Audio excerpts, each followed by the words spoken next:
Righto crew, a quick introduction to this video because I've actually already uploaded this video last night. Man, what a bummer. So thank you to the community. Some of the viewers have actually jumped on and posted in the comments to the original video. I've already taken it down and man, I messed up again. I can't believe it.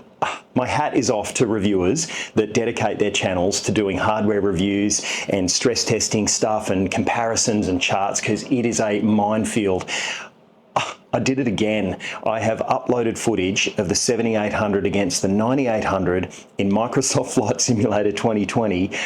Oh man, not comparing apples with apples. And basically I'm running one set of parameters at DirectX 11, the other set of parameters at DirectX 12. Look, in short, I've cooked it, and I'm really sorry to say, for those that did get to see that original video, all I've cut out of it is the video comparison for FS2020. I know for some that's going to be a bummer. What I can tell you though is that I only saw a couple of frames difference when I was actually running DX12 apples for apples. It wasn't huge. So again, my statement that you're about to see, which was the beginning of the video that I took down, still stands. At the end of the day, if you are upgrading and you want frames, a graphics card is going to be your best bet. If you're doing a whole new build and you are ready to go, the 9800X3D is an epic CPU. Hands down, you're going to go well with that. But if you're prepared to wait until early in the new year, we can look at the 9950X3D, and who knows, maybe Intel might salvage themselves and come out with some amazing updates and fix some other stuff. But at the end of the day, my review still stands. DCS is pretty epic to see. Cyberpunk, definitely there's a sharpening in the milliseconds and a stability in the frames per second. Plus, I think you're going to see that there's not a lot to be had when it comes to the newest Microsoft Flight Simulator 2024, except for the fact that I did feel in DLSS and also TAA, interestingly, it was more stable. So less fluctuation, more stable. That's just my opinion. Your mileage may vary. But let's get into the review, the original review that I had to take down. Again, thank you to the community. My channel is not actually dedicated to making hardware comparisons. I've really done this off my own bat because I guess I wanted to help the community out, and I've shot myself in the foot. I will make sure in future when I am doing this, thankfully with 2024, there is only DX12, so who cares? But I will make sure in future, if I'm doing any sorts of reviews like this, I'm really going to cross-check that stuff just to triply make sure before I put it out. I guess I got a bit excited to get the content out and I've baked it. The only way I can recreate that content is to be shot by my new wife, because I got married a week ago and I'd had a bit of a hiatus. Maybe that led to me messing up the data again, I don't know. But in short, I'm moving forward. I'm sorry to say there is going to be no FS 2020 review of the 7800 and the 9800, but I will certainly do a comparison of the 9800 against the 9950 X3D when it comes out, and any other future variants. Again, I'm really sorry. Thank you to the people that posted. It means a lot because I'm putting this content out for transparency so we can know what we're getting into, and if I've made a mistake, I need to know about it. I'm a new channel. I do appreciate it. Now let's get into the original video, edited.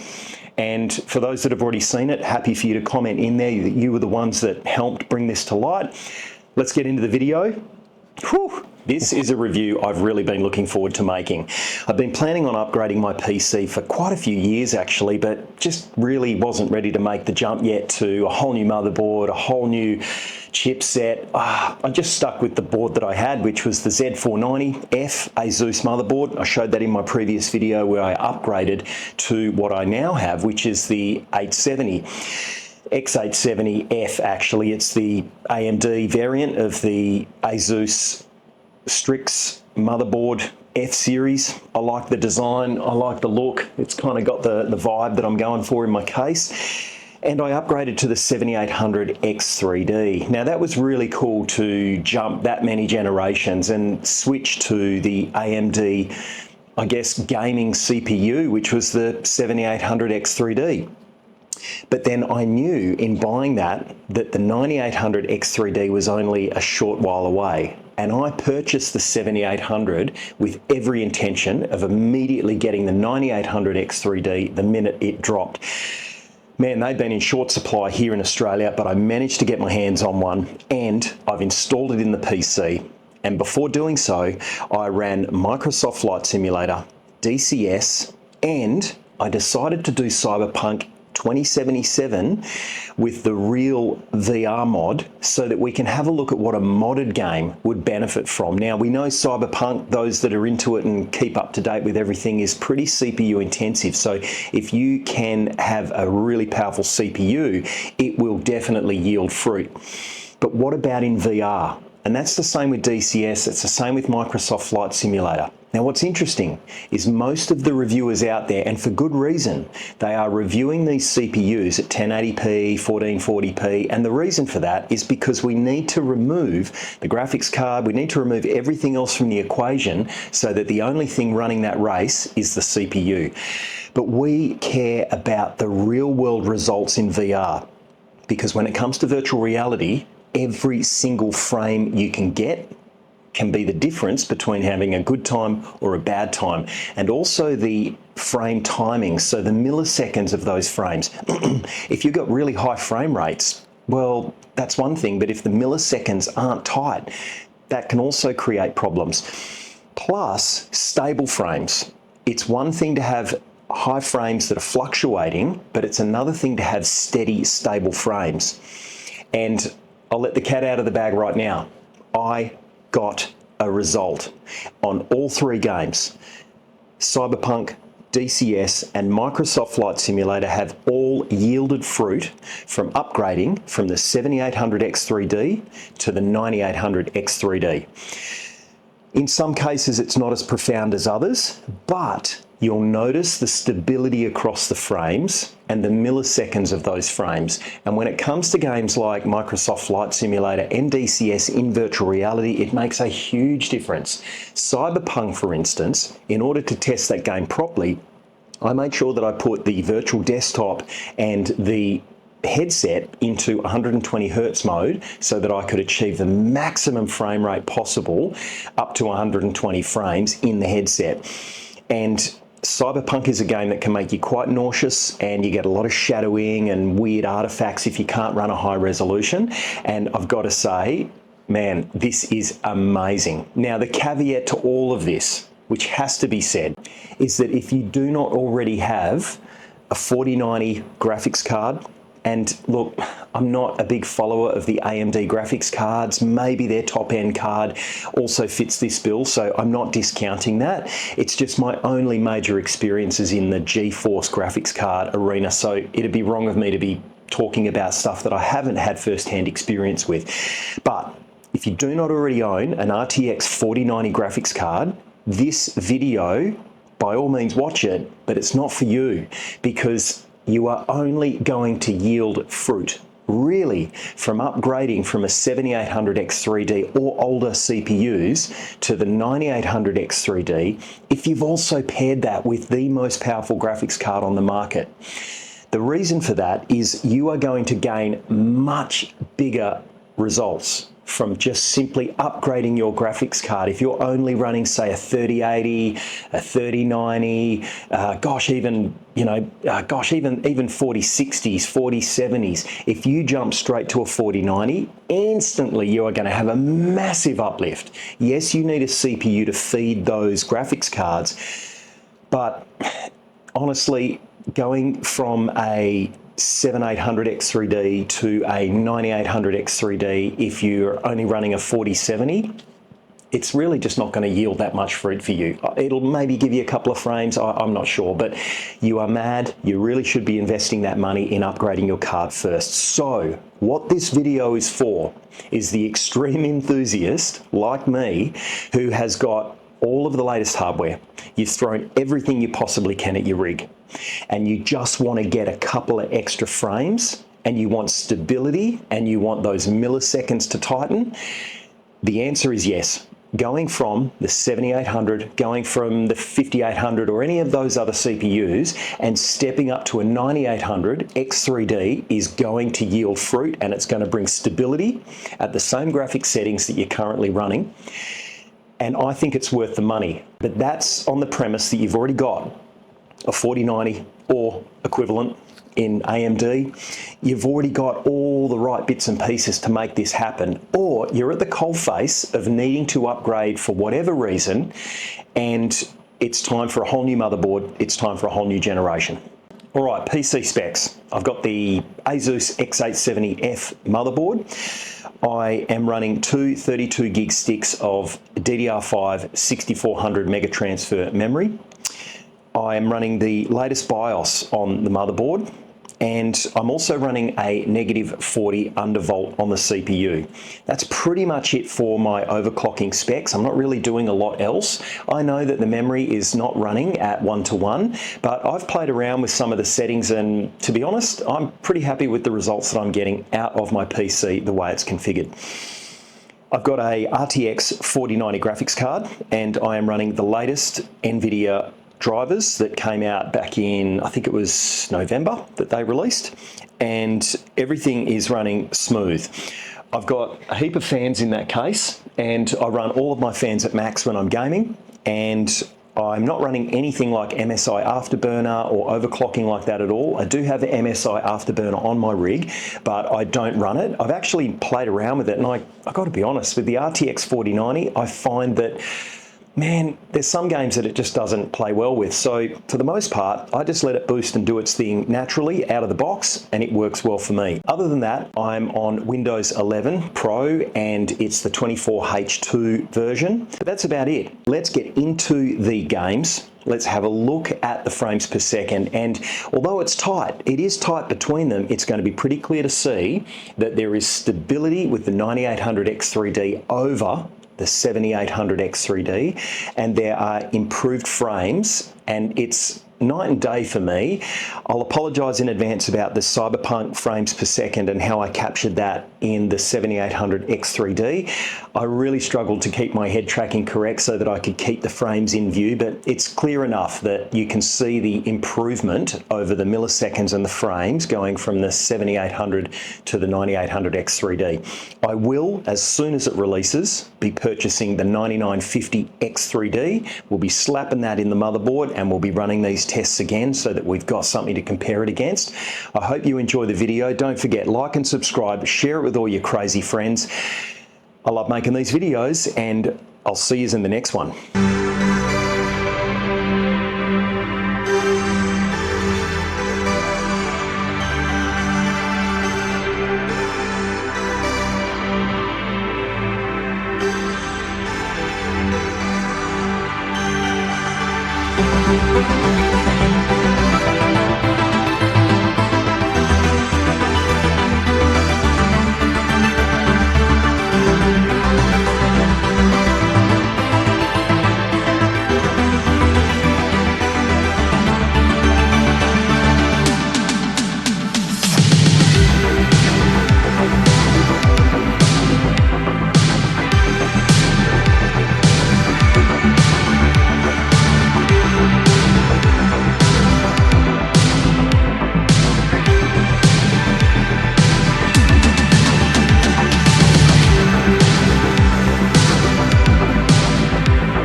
you.